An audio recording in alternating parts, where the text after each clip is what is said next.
Kenjaku ভিলেনটা আসলেই খুব বেশি ইন্টারেস্টিং। সে হাজারো বছর ধরে প্ল্যানিং করে আসছে, কিন্তু কিসের জন্য জানেন? আসলে কেনজাকু নিজে পাওয়ারফুল হতে চায় না, তার কোনো কিছুর প্রতি লোভ নেই, তবে আগ্রহ আছে। সে আসলে দেখতে চায় হিউম্যানসদের ইভলিউশন ফর্ম আসলে কি, আমরা হিউম্যানরা ইভলভ করতে করতে আমাদের আলটিমেট ইভলিউশনটা কোন পর্যায়ে যেতে পারে। আর এই জন্যই সে হাজারো বছর ধরে প্ল্যানিং করে আসছে। এখন আমরা মনে করি কেনজাকু পিওর ইভেল, সে কিন্তু পিওর ইভেল না, তার উদ্দেশ্যের উপর নির্ভর করে সে ভিলেন হয়েছে।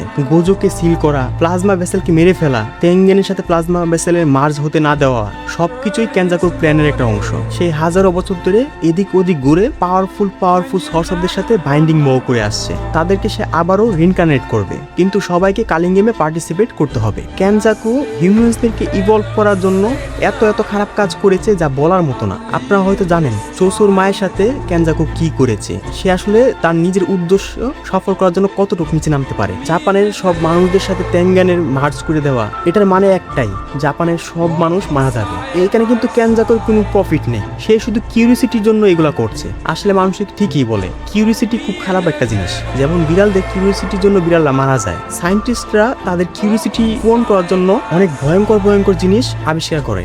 গেগে কেনজাকুর মাধ্যমে আমাদের সামনে একটা সায়েন্টিস্টকেই তুলে ধরেছে, যে কিনা তার কিউরিসিটি পূরণ করার জন্য সম্পূর্ণ জাপানকেও ধ্বংস করতে রাজি আছে। কেনজাকু নিজে মারা যাওয়ার পরেও তার প্ল্যান যেন কোনোভাবে থেমে না যায়, সেজন্য সে আরেকটা প্ল্যান করে গেছে। চিন্তা করছেন সে কোন লেভেলের খেলোয়াড়।